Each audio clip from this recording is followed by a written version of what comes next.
결혼한 지 이제 막 4개월이 지났을 무렵 저는 생애 첫 시댁 명절을 맞이했습니다. 설레기보다는 조금은 긴장된 마음으로 준비했어요. 결혼 전부터 들었던 이야기들이 머릿속을 맴돌았거든요. 며느리는 명절이 전쟁이야. 시댁 가면 눈치 봐야 해. 가만히 있으면 안 돼. 계속 뭔가 해야 해. 그래도 저는 스스로를 위로하며 다짐했죠. 괜찮을 거야. 나도 이제 이 집안의 가족이잖아. 시댁에 도착한 첫날, 어머님은 담백하게 웃으며 맞아주셨습니다. 어서 와. 많이 힘들었지? 표정은 웃고 있었지만 눈빛은 그리 따뜻하진 않았어요. 그땐 몰랐죠. 그 눈빛이 어떤 의미였는지. 도착하자마자 어머님은 저를 부엌으로 안내하셨습니다. 지금부터 잡채, 전, 갈비찜. 시간 없으니까 빨리 손 좀 써야겠다. 시계는 오후 2시를 가리키고 있었고 저는 점심도 못 먹은 채 앞치마를 두르게 되었죠. 처음에는 그냥 도와드리는 거라 생각했어요. 그냥 가족이니까 당연한 일이라고. 하지만 시간이 흐를수록 이상한 기분이 들기 시작했습니다. 시누이는 소파에 앉아 드라마를 보고 있었고 남편은 아버님 옆에서 족발을 뜯고 있었죠. 어머님은 저에게만 계속 말을 시키고 손을 멈추지 말라고 하셨어요. 잡채는 간이 생명이야. 맛없으면 너도 먹기 싫잖아? 저는 기름 온도 잘 보고 색깔이 예쁘게 나와야 해. 이 정도로 힘들어하면 안 되지. 명절은 원래 바쁜 거야. 저는 땀을 흘리며 무릎이 아프도록 서 있었고 손목은 점점 시큰거렸습니다. 잠깐이라도 앉고 싶었지만 눈치가 보였어요. 며느리가 이런 생각하면 안 되지. 스스로를 다그치며 버텼습니다. 저녁이 되자 가족 15명이 한자리에 모여 식사를 했습니다. 하지만 저는 그 자리에 없었어요. 거실 테이블에는 음식이 한가득 차려졌고 저는 마지막 전을 부치느라 여전히 부엌에 서 있었죠. 식사를 다 마친 후 어머님이 말씀하셨어요. 자, 이젠 정리해야지. 어른들 쉬셔야 하니까 설거지는 너가 좀 맡아줘. 그 말 한마디에 아무도 움직이지 않았습니다. 심지어 남편도. 그저 소파에 기대어 리모컨을 들고 TV를 켰죠. 설거지는 생각보다 끝이 없었습니다. 기름기 묻은 그릇, 산더미처럼 쌓인 접시. 물은 차갑고 손은 저려왔어요. 눈물이 났습니다. 서러움도 있었지만 더 슬펐던 건 아무도 이상하다고 느끼지 않는다는 것이었어요. 이 집에서 나는 아무도 아닌 존재 같았습니다. 말을 해도 피곤하다고 해도 누구도 고생했다는 말 한마디를 해주지 않았어요. 심지어 남편조차 그냥 조용히 방으로 들어가 버렸죠. 그날 밤 욕실 거울을 보며 속삭였어요. 내가 뭘 잘못했지? 나는 그냥 이 집의 가족이 되고 싶었을 뿐인데. 다음 날 아침, 허리를 일으키자마자 손목부터 욱신거렸습니다. 손가락 마디마디가 얼얼했고 어제 그 찬물로 설거지했던 감각이 아직도 남아있더군요. 남편은 아직 자고 있었고 저는 조용히 일어나 부엌으로 향했습니다. 어머님은 이미 조리대 앞에 서 계셨고 조용히 반찬을 다듬고 계셨습니다. 어서 와. 이거 좀 도와줄래? 그 한마디에 저는 말없이 도마를 잡았습니다. 어제 밤엔 정말 많이 힘들었는데 입 밖으론 꺼내지 못한 말들이 속에서만 맴돌았습니다. 부엌에서 야채를 썰며 저는 조심스럽게 남편에게 말을 꺼냈습니다. 조용한 방 안에서 저는 작은 목소리로 말했죠. 어제 설거지 혼자 다 했어. 손도 너무 아프고 너무 지쳤어. 오늘은 같이 좀 도와줄 수 있을까? 남편은 한숨을 쉬며 고개를 돌렸습니다. 명절이잖아. 다들 피곤해. 그냥 좀 참고 넘기자. 며칠만 견디면 돼. 그 말을 듣는 순간 가슴 어딘가가 털썩 무너졌습니다. 그가 내 편이 되어주길 기대했나 봅니다. 적어도 내 힘듦에 공감은 해줄 줄 알았는데 그때 문 밖에서 어머님의 목소리가 들렸습니다. 밥 다 됐는데 아직 안 나와. 빨리 나와야지. 남편은 아무렇지 않게 일어나 나갔고 저도 조용히 뒤따랐습니다. 목이 메었지만 아무 말도 하지 못했어요.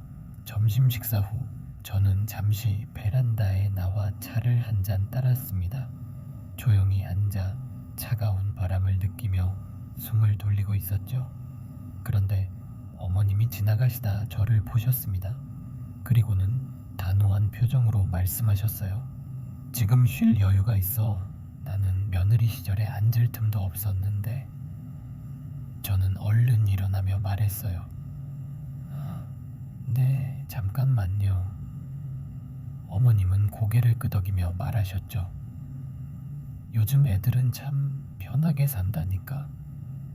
그리고는 마지막에 이렇게 덧붙이셨습니다. 며느리는 원래 이런 거야. 그 말 한마디가 머리를 울렸습니다.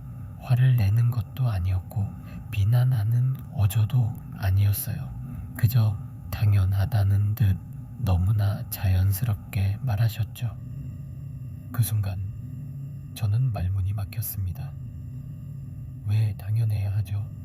왜 나만 이렇게 해야 하죠? 속으로는 수많은 질문이 떠올랐지만 입 밖으로는 아무 말도 나오지 않았습니다. 그날 밤 남편과 나란히 누워 있으면서 조용히 말했어요. 난 너무 이상한 사람처럼 느껴져. 왜 이렇게 외로운지 모르겠어. 남편은 대답 대신 휴대폰을 보고 있었죠. 그러다 한마디. 신경 쓰지 마. 그냥 좀 넘겨. 다들 그렇게 살아. 전등이 꺼지고 방 안은 어둠으로 가득 찼습니다. 그 어둠 속에서 저는 더 깊은 외로움을 느꼈어요. 결혼 전 저는 이런 걸 상상하지 않았습니다. 가족이 되는 건 서로 존중하고 함께하는 것이라 생각했으니까요. 하지만 지금의 저는 가족이라는 말보다 조용히 일만 하는 사람이 된 것 같았습니다. 식구들 틈에 있어도 말 한마디 붙이기 어려웠고 누구도 제 안부를 묻지 않았습니다. 그저 제가 하는 일을 당연하게 여길 뿐이었죠. 다음 날 아침 거울을 보니 눈이 퉁퉁 부어 있었습니다. 하지만 그 안에는 작지만 분명한 감정이 하나 있었습니다. 결심. 나는 더 이상 괜찮은 척만 하며 살아갈 수 없었습니다. 내 마음이 조용히 부서지고 있다는 걸 이젠 외면할 수 없었어요. 명절의 셋째 날, 저는 아침부터 부엌에 있었습니다.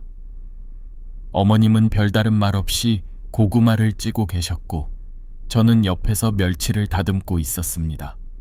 조용한 공간에서 들리는 건 칼 도마에 닿는 소리뿐이었어요. 그 침묵 속에서 저는 너무 많은 생각을 했습니다. 왜 나는 항상 부엌에 있을까? 왜 나만 조용히 일하고 있을까? 이 집에는 식구가 많은데 왜 나만 눈치를 보며 움직여야 할까? 거실에서는 남편과 시누이가 나란히 앉아 TV를 보고 있었고 아버님은 신문을 펼쳐들고 커피를 마시고 계셨습니다. 아무도 부엌 쪽을 쳐다보지 않았습니다. 아무도 제가 아침부터 무릎이 아프도록 움직이고 있다는 걸 신경 쓰지 않았습니다. 점심을 준비하던 중 어머님이 갑자기 물으셨습니다. 고기 양념은 네 친정에서 어떻게 해? 그 말이 반가웠습니다. 나한테 관심이 있으신가? 이제서야 대화를 나누게 되는 걸까? 저는 기쁜 마음으로 대답했어요. 저희 집은 배를 갈아서 넣어요. 단맛이 자연스러워서요. 그런데 어머님은 표정을 바꾸며 그래서 그 집 음식이 싱겁구나 하시더군요. 그 말 한마디에 저는 다시 입을 닫았습니다. 그날 오후 남편에게 조심스럽게 말을 꺼냈어요. 나 여기에 계속 이렇게 있어도 되는 걸까? 남편은 휴대폰을 보다가 고개를 들었습니다. 왜 또 그래? 어제도 얘기했잖아. 그냥 좀 참아. 끝나면 다 괜찮아져. 저는 조용히 그 말을 곱씹었습니다. 참으면 괜찮아질까? 정말 그런 걸까? 하지만 괜찮아지지 않았습니다. 오히려 점점 더 멀어졌습니다. 남편과의 거리도, 이 집과의 거리도 가까워지려고 애쓸수록 더 외로워졌습니다. 저녁 무렵 거실에서 가족들은 삼겹살을 구워 먹고 있었습니다. 고기 굽는 냄새, 사람들의 웃음소리, 그 사이에 낀 저는 조용히 상을 치우고 있었습니다. 남편은 저를 바라보지도 않았고 누구도 수고한다는 말 한마디 해주지 않았어요. 그 순간 나는 이 집의 가족이 아니구나 라는 생각이 들었습니다. 그냥 결혼으로 엮인 타인일 뿐 사랑받지 않아도 되고 배려받지 않아도 되는 존재. 밤이 되자 저는 혼자 방 안에 앉아 있었습니다. 불도 켜지 않은 채 조용히 창밖을 바라보며 앉아 있었습니다. 어디선가 들려오는 가족들의 웃음소리가 너무 멀게 느껴졌습니다. 저는 나직하게 중얼거렸습니다. 나는 왜 여기 있지? 나는 이 집에서 어떤 존재일까? 답은 들리지 않았고 방 안은 그저 조용하기만 했습니다. 그 고요함이 더 깊은 외로움으로 다가왔습니다. 결혼이란 서로를 이해하고 배려하는 것이라고 믿었습니다. 가족이 된다는 건 함께 밥을 먹고 마음을 나누는 것이라고 생각했습니다. 하지만 현실은 너무 달랐습니다. 이곳에서 저는 눈치만 보고 말을 아끼고 감정을 감추며 살아야 하는 사람이 되어 있었습니다. 가족이라는 이름 아래 나 자신을 잃어가고 있었습니다. 그날 밤 저는 처음으로 이렇게 결심하게 되었습니다. 이대로는 안 되겠다. 지금 이대로의 나는 너무 아프다. 나는 그동안 참고 있었다. 아무 말 없이 힘들다는 말도 꾹꾹 눌러 담으며 그저 며느리니까라고 되뇌이며 버텼다.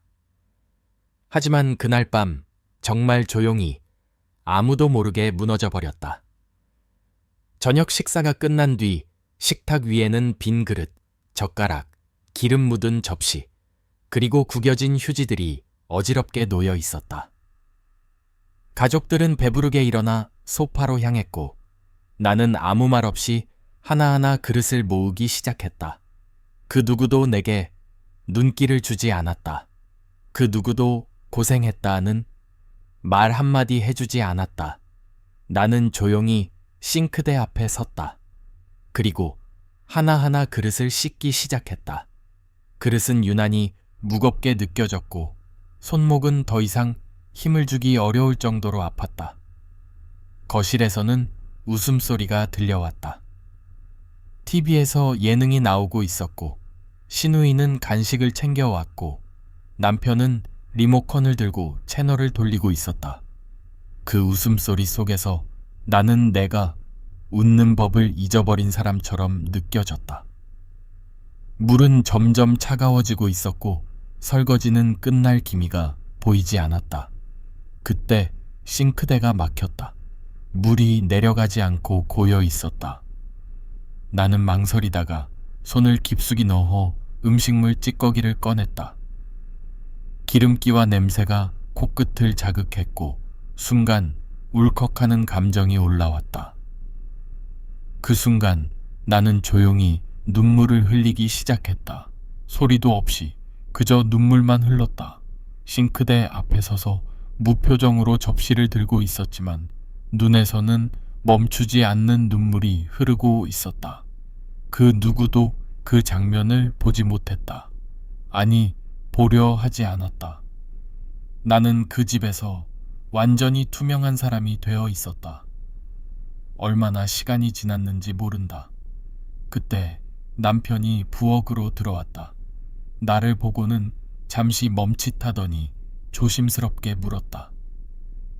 왜 그래? 무슨 일 있어? 나는 그를 바라보지 않은 채 작은 목소리로 말했다. 나 이제 더는 못하겠어. 남편은 당황한 듯 되물었다. 뭘 못하겠다는 거야? 나는 천천히 고개를 들고 차분하게 말했다. 이 집에 있는 거, 이렇게 대접받는 거, 이렇게 혼자 일하고 아무도 내 마음 안 보는 거. 남편은 난처한 듯 말끝을 흐렸다. 그리고는 이렇게 말했다. 다들 그렇게 살아. 그냥 조금만 참고. 그 말을 듣는 순간 나는 조용히 고무장갑을 벗었다. 그리고 부엌을 빠져나와 방으로 향했다. 처음으로 나는 방문을 잠갔다. 어둠 속에서 나는 베개를 꼭 껴안고 울었다. 하지만 이번의 눈물은 단순한 서러움이 아니었다. 이건 잃어버린 나 자신에 대한 슬픔이었다. 결혼 전에 나, 웃음을 잃지 않던 나, 소중하게 여겨지길 바랐던 그 마음. 그 모든 것이 조용히 무너지고 있었다. 문 밖에서 남편이 조심스럽게 문을 두드렸다. 얘기 좀 하자. 나는 아무 대답도 하지 않았다. 그 뒤로 들린 건 남편의 발걸음이 멀어지는 소리였다. 그날 밤 나는 처음으로 그를 따라가지 않았다. 그리고 그 침묵이 어쩌면 우리의 대화 중 가장 진심에 가까웠는지도 모르겠다. 다음 날 아침 나는 조용히 짐을 쌌다. 옷 몇 벌, 휴대폰 충전기, 그리고 지갑, 그리고 침대 위에 메모 한 장을 남겼다. 며칠만 혼자 있고 싶어. 전화하지 마. 나를 사람으로 대해주는 곳에 있을게. 나는 택시를 타고 친정으로 향했다. 엄마는 문을 열자마자 아무 말 없이 나를 안아주셨다. 그 품 안에서 나는 처음으로 다시 사람이라는 감정을 느꼈다. 친정에 도착한 지 이틀이 지나자 몸보다 마음이 먼저 조금씩 풀리는 것을 느꼈습니다. 엄마는 아무것도 묻지 않았습니다. 그저 제가 자는 동안 따뜻한 미역국을 끓여놓고 말없이 곁에 앉아 손등을 토닥여 주셨죠. 그 손길 속에서 나는 비로소 사람이 된 기분이었습니다. 3일째 되는 날 아침 햇살이 창문 사이로 들어왔고 나는 오랜만에 한숨 돌리며 거울 앞에 섰습니다. 거울 속에 나는 여전히 피곤해 보였지만 어딘가 전보다 단단해진 눈빛이 느껴졌습니다. 그때 깨달았습니다. 내가 나를 지켜주지 않으면 아무도 나를 대신 지켜주지 않는다는 것을. 그날 오후 남편에게 문자를 보냈습니다. 우리 이야기할 시간이 필요해. 내가 어떤 기분이었는지, 지금까지 어떤 생각을 했는지 제대로 말하고 싶어. 그는 바로 답장을 보내왔습니다. 알겠어. 나도 생각이 많았어. 오늘 저녁에 데리러 갈게. 저녁 무렵 그는 조심스러운 얼굴로 마중을 나왔습니다. 차 안은 잠시 조용했지만 저는 침묵을 깨고 조용히 말했죠. 이번 명절 동안 나는 너무 외로웠어. 너랑 같은 공간에 있었지만 한 번도 나를 같은 편으로 느끼지 못했어. 남편은 고개를 떨구며 말했습니다. 미안해. 네가 그렇게 힘들어했는지 몰랐어. 그냥 우리 집에서는 원래 그런 줄만 알았어. 저는 잠시 숨을 고른 후 처음으로 아주 뚜렷한 목소리로 말했습니다. 그게 바로 문제야? 원래? 그런 거니까 라는 말이 사람을 지치게 해. 나는 그런 당연함에 계속 희생되고 싶지 않아. 집에 돌아온 뒤 시댁에 전화를 걸어 어머님과 통화했습니다. 처음에는 떨렸습니다. 하지만 이번에는 도망치지 않기로 마음먹었어요. 어머님, 며칠 동안 뵙지 못해 죄송했어요. 그래. 몸은 좀 괜찮아졌니? 저는 잠시 망설이다 조심스럽게 말을 이었습니다. 앞으로 명절이나 가족 모임에서 제가 할 수 있는 만큼 도와드릴게요.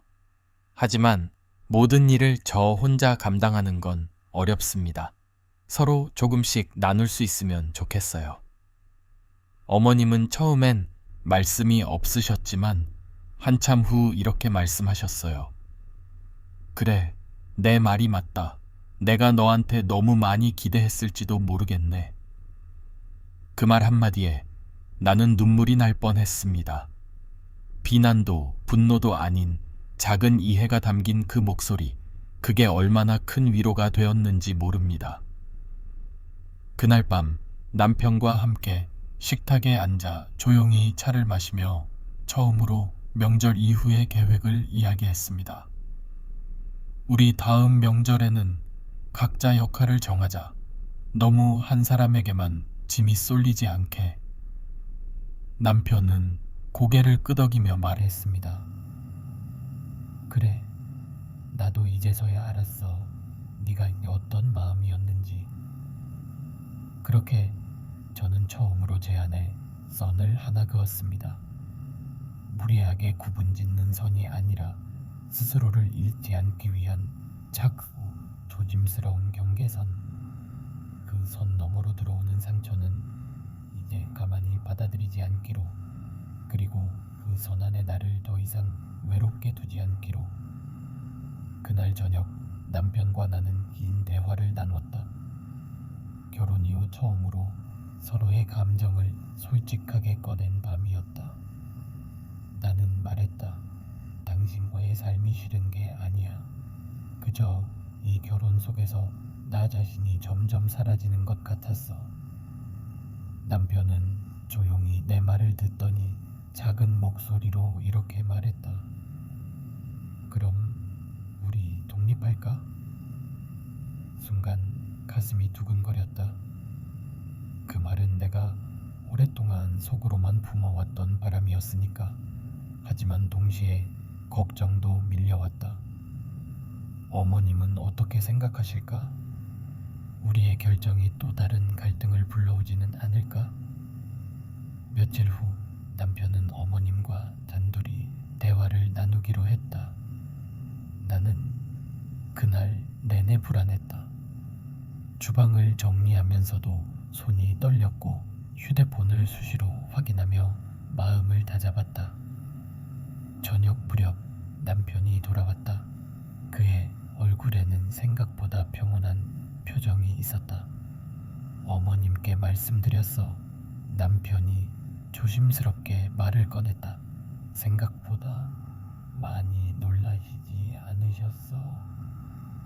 나는 믿기지 않는다는 듯 눈을 떴다. 정말 반대 안 하셨어? 남편은 고개를 끄덕였다. 처음엔 잠시 말이 없으셨어. 하지만 이내 이렇게 말씀하시더라. 내가 책임지고 잘 산다면 나는 괜찮다. 며느리도 사람인데 얼마나 힘들었겠니. 그 말을 듣는 순간 나는 가슴 깊숙한 곳에서부터 무언가가 풀리는 걸 느꼈다. 며칠 뒤 어머님을 뵙게 되었다. 예전 같으면 잔뜩 긴장했을 테지만 이번엔 오히려 마음이 차분했다. 어머님은 우리를 마주보며 말씀하셨다. 솔직히 말하면 나는 며느리는 시댁에서 같이 살아야 하는 줄만 알았어. 내가 그렇게 살아왔으니까. 나는 조용히 고개를 끄덕였다. 어머님은 계속해서 말했다. 그런데 너를 보면서 나도 좀 생각이 바뀌었어. 아무 말 없이 혼자 다 감당하는 내 모습을 보고 내가 너무 모른 척했던 게 아닐까 싶었지. 그 순간 나는 울컥하고 말았다. 그동안 듣지 못했던 말, 기대하지 않았던 이해의 말, 나는 작게 웃으며 말했다. 어머님, 감사합니다. 사실은 그 말 한마디가 필요했어요. 어머님은 내 손등을 살짝 잡으며 말하셨다. 살다 보면 말보다 중요한 건 마음이더라. 앞으로는 서운한 일이 있으면 꼭 말해. 참기만 하지 말고. 그 말이 참 따뜻하게 들렸다. 처음으로, 정말 처음으로 나는 이 가족 안에서 존재로 받아들여진 것 같았다. 며칠 후 우리는 작은 전셋집을 계약했다. 햇빛이 잘 드는 2층 조용한 골목 끝에 있는 평범한 아파트였다. 이삿날 어머님은 손수 만든 반찬을 담은 가방을 건네주셨다. 혼자 산다고 대충 먹지 말고 이거 냉장고에 넣어두어. 된장국은 들 때 꼭 다시 끓여. 나는 가방을 받아들며 고개 숙여 인사했다. 정말 감사합니다, 어머님. 잘 챙겨 먹을게요. 그날 밤 새집 거실에 앉아 남편과 함께 라면을 끓여 먹으며 나는 조용히 말했다. 이상하지? 이렇게 작은 집인데도 숨이 트여. 남편은 웃으며 고개를 끄덕였다. 이 집에선 네가 웃고 있어서 좋아. 그 말에 나는 괜히 눈시울이 붉어졌다. 이제야 진짜 우리 둘만의 시작이구나 싶었다. 새로운 집에서의 삶은 생각보다 조용하고 편안했다. 작은 공간이었지만 내 마음은 이전보다 훨씬 넓어졌다. 아침엔 남편과 나란히 커피를 마시며 하루를 시작했고 밤엔 서로의 눈을 바라보며 천천히 대화를 나눴다. 우리는 함께하는 법을 다시 배우고 있었다. 그러던 어느 날 남편에게 전화 한 통이 걸려왔다. 목소리에서 긴장감이 느껴졌다. 그는 전화를 끊고 나서 천천히 나에게 말했다. 엄마가 갑자기 쓰러지셨대. 지금 병원에 계셔. 심장이 덜컥 내려앉았다. 어머님이라니 그 단어가 머릿속을 빙빙 돌았다. 내 몸은 이미 움직이고 있었다. 가방을 챙기고 옷을 갈아입고 병원 주소를 확인했다. 남편은 말했다. 잠깐만, 나 먼저 가볼게. 상황 보고 바로 연락할게. 나는 고개를 끄덕이며 조용히 말했다. 응, 하지만 꼭 알려줘. 필요하면 바로 갈게. 몇 시간이 흘렀다. 전화가 울렸고 남편은 다급한 목소리로 말했다. 너 지금 올 수 있어. 엄마가 너 찾으셔. 순간 나는 멈칫했다. 정말 나는 말없이 택시를 불렀다. 창밖을 보며 달리는 길 내내 마음이 복잡했다. 갈등도 많았고 상처도 깊었지만 그 모든 것보다 더 앞섰던 건 걱정이었다. 어머님이 나를 찾았다는 말이 자꾸 마음속에 맴돌았다. 병실에 들어서자 어머님은 산소호흡기를 벗은 채 희미한 눈으로 나를 바라보셨다. 그 눈빛엔 익숙한 단호함 대신 어딘가 약하고 불안한 온기가 느껴졌다. 나는 조심스럽게 다가가 손을 잡았다. 어머님, 저 왔어요. 어머님은 작게 미소 지으시며 천천히 말했다. 네가 와줘서 다행이다. 그 짧은 한마디에 나는 가슴이 찡하게 아려왔다. 그토록 단단했던 어머님이 이렇게 나를 필요로 하고 있다는 사실이 믿기지 않았다. 간병을 시작한 그날 밤 나는 병실 옆 간이 침대에 앉아 있었다. 어머님은 깊이 잠들지 못하고 자꾸만 숨을 헐떡이셨다. 나는 조용히 수건을 적셔 이마를 닦아드리며 과거를 천천히 떠올렸다. 결혼 초 그 차가운 눈빛과 말투들, 주방에서 혼자 울던 날들, 며느리는 원래 그런 거야 라는 말에 배인서러움들. 하지만 지금 그 모든 기억을 넘어서 나는 단 한 가지 마음만 느껴졌다. 가족이란 결국 이런 순간에 드러나는 게 아닐까. 그날 새벽 어머님이 내 손을 꼭 잡으셨다. 미안하다. 나는 그동안 너무 몰랐어. 네가 얼마나 참았는지. 나는 아무 말도 하지 못했다. 그저 어머님의 손을 더 꽉 잡아드릴 수밖에 없었다. 며칠 뒤 어머님의 상태는 조금씩 좋아졌다. 의사 선생님은 다행히 빠르게 오셔서 위험한 고비는 넘기셨습니다. 라고 말했다. 나는 안도의 숨을 내쉬며 옆자리에서 조용히 어머님을 바라보았다. 그 순간 어머님이 말했다. 이제는 내가 내게 너무 기대려고 하지 않을게. 너도 네 삶이 있고 네 감정이 있다는 걸 내가 잊고 있었어. 나는 부드럽게 웃으며 대답했다. 저도 어머님의 마음을 몰랐던 것 같아요. 이제부터는 우리 서로 천천히 알아가요. 병원을 나서며 나는 하늘을 올려다보았다. 회색 구름 사이로 햇살이 조금씩 퍼지고 있었다. 그 빛처럼 우리 사이의 벽도 조금씩 사라지는 것 같았다. 어머님은 생각보다 빠르게 회복하셨다. 얼굴빛도 조금씩 돌아오고 간단한 식사도 혼자 챙길 수 있을 만큼 건강을 되찾으셨다. 퇴원날 병원 문을 나서며 어머님은 말했다. 이렇게 다시 햇빛을 보니 사는 게 참 고맙다. 그 말이 유난히 마음에 남았다. 그리고 나는 그동안 알지 못했던 어머님의 또 다른 모습을 조금씩 마주하게 되었다. 회복 기간 동안 나는 자주 시댁에 들러 어머님을 도왔다.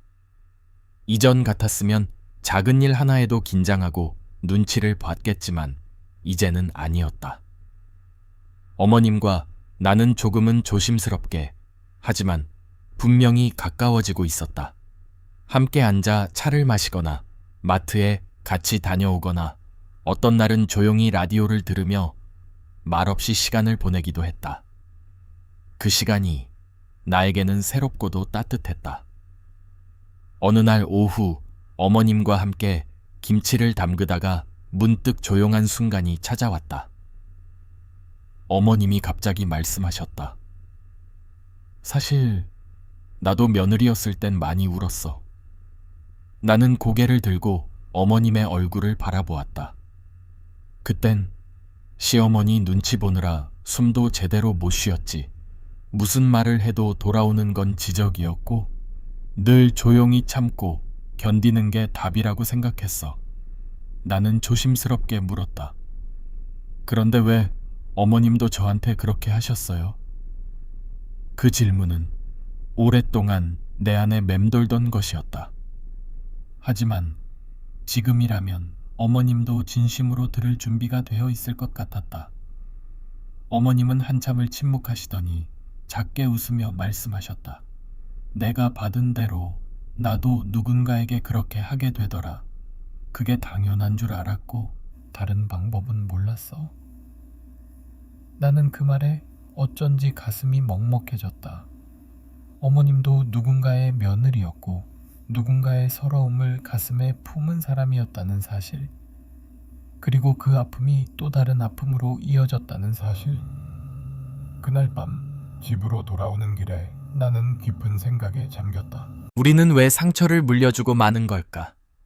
왜 사랑이 먼저가 아니라 인내와 침묵이 당연해지는 걸까?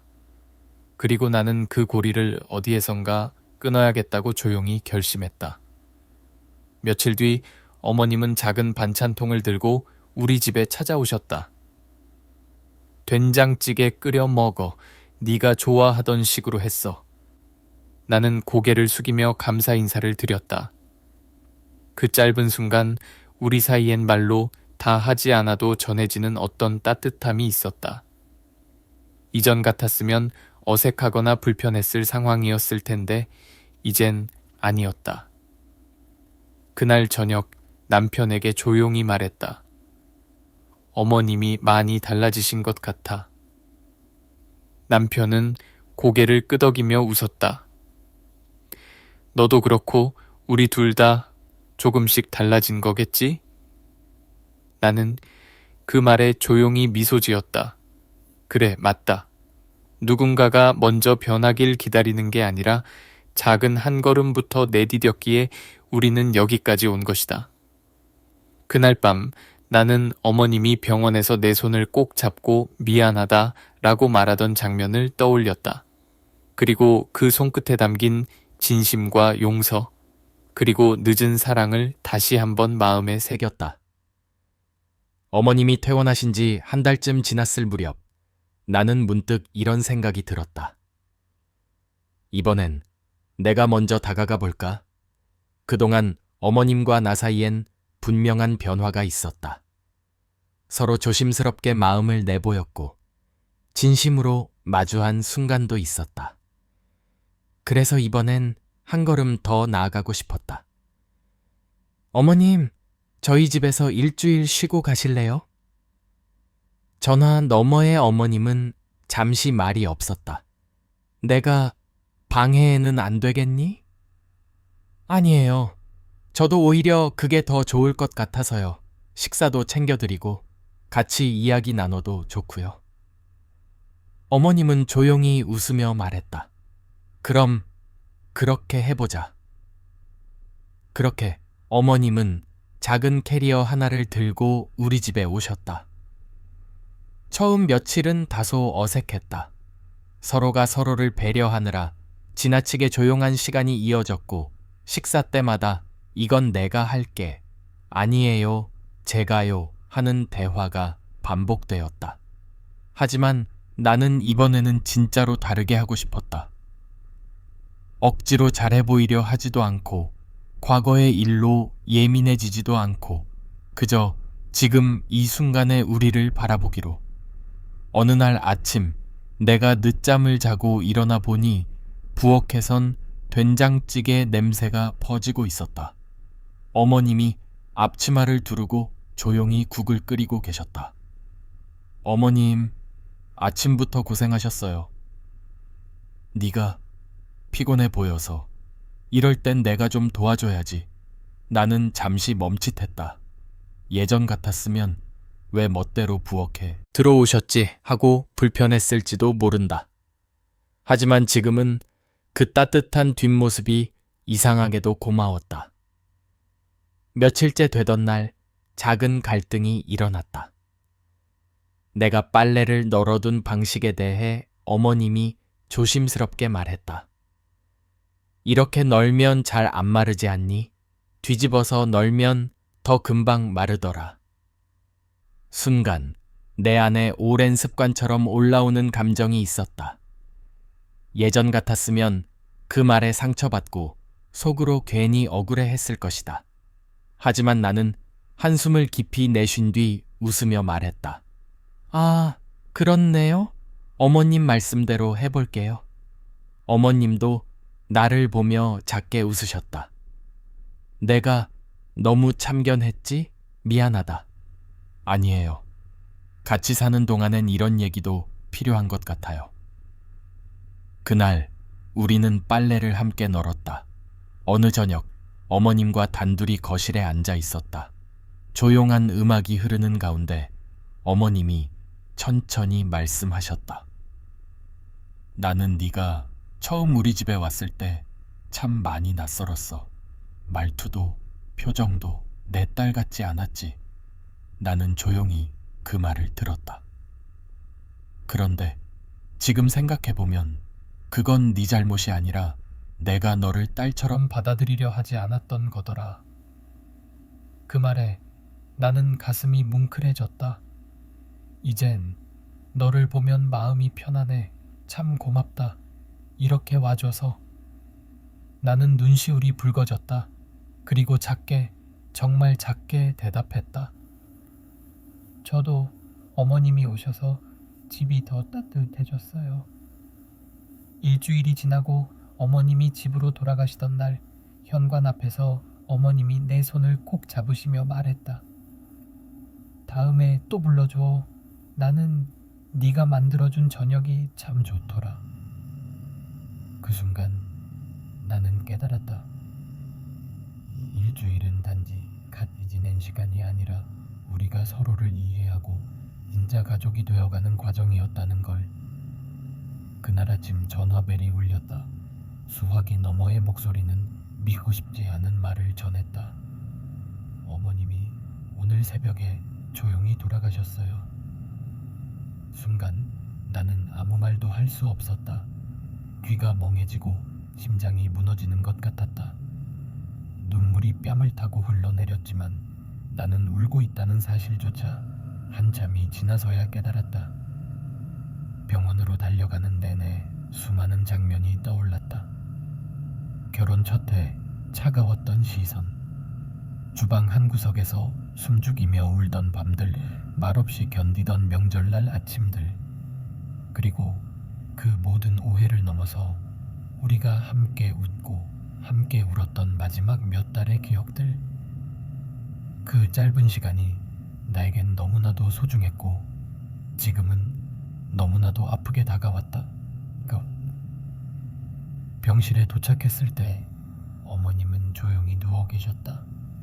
마치 금방이라도 눈을 뜰 것처럼 편안한 얼굴이었다. 나는 천천히 다가가 어머님의 손을 잡았다. 차가운 그 손끝에서 이제는 더 이상 들을 수 없는 수많은 말들이 느껴졌다. 어머님, 저 왔어요. 이제 아프지 마세요. 목이 메어 더는 말을 잊지 못했다. 장례식장에서는 생각보다 많은 사람들이 찾아왔다. 어머님의 이웃들, 오래된 친구들, 그리고 조용히 와서 눈물을 훔치고 간 한 어르신이 이렇게 말씀하셨다. 그분 참 속이 깊은 분이셨어요. 겉으론 무뚝뚝했지만 항상 가족 걱정 먼저 하셨지. 나는 그제야 어머님의 진짜 모습을 조금 더 알게 된 것 같았다. 장례식이 끝나고 집으로 돌아오는 길에 남편과 나는 말없이 나란히 걸었다. 그 긴 침묵 끝에 남편이 조용히 말했다. 엄마가 마지막에 네 얘기를 자주 하셨어. 내 며느리는 참 따뜻한 아이야. 나는 그 말을 들으며 고개를 푹 숙였다. 눈물이 또 쏟아졌다. 그 말 한마디에 그동안의 갈등, 오해, 눈물들이 모두 의미 있었던 것처럼 느껴졌다. 며칠 뒤 정리를 하던 중 어머님의 서랍 속에서 작은 수첩 하나를 발견했다. 그 안엔 송글씨로 짧은 일기들이 적혀 있었다. 오늘 며느리가 된장찌개를 끓여주었다. 내 입맛에 딱 맞게 참 고마운 아이야. 오늘 빨래 널면서 이런 게 가족인가 싶었다. 이젠 이 아이를 내 딸처럼 생각해도 될까? 그 수첩을 껴안은 채 나는 한참을 울었다. 말로 하지 못했던 마음을 어머님은 이렇게 글로 남기고 계셨던 것이다. 어머님이 계시던 자리엔 이제 빈 의자만 남아 있었지만 그 빈자리는 더 이상 공허하지 않았다. 그 자리에 담긴 온기와 기억들이 내 삶을 따뜻하게 지켜주고 있었으니까. 나는 가끔 어머님이 해주시던 방식대로 된장찌개를 끓인다. 국물이 조금 짜도 재료가 달라도 이젠 그 맛이 그립다. 남편은 그 국을 한 숟갈 떠먹으며 말한다. 엄마가 해주던 맛이랑 비슷하다. 나는 조용히 웃는다. 어머님이 알려주셨거든요. 마음 담아서 끓이라고. 사람의 마음은 시간이 지나야 알 수 있다. 때로는 한 사람이 떠난 뒤에야 그 마음의 깊이를 비로소 느끼게 된다. 어머님과 나 사이에는 많은 오해와 거리감이 있었지만 그걸 넘어선 진심이 마지막에 우리를 진짜 가족으로 만들어 주었다.